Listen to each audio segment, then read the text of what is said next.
Evet, turizm alanında yapılan çalışmaların önemli bir noktası bugün.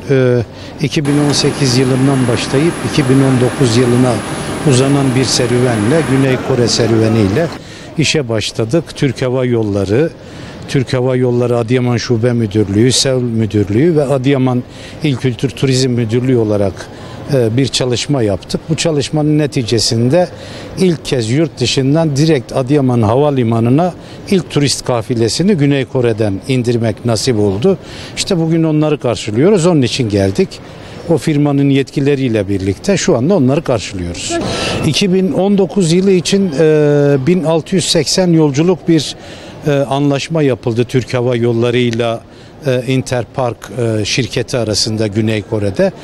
Yani en az 1680 kişilik bir grup bu yıl gelecek.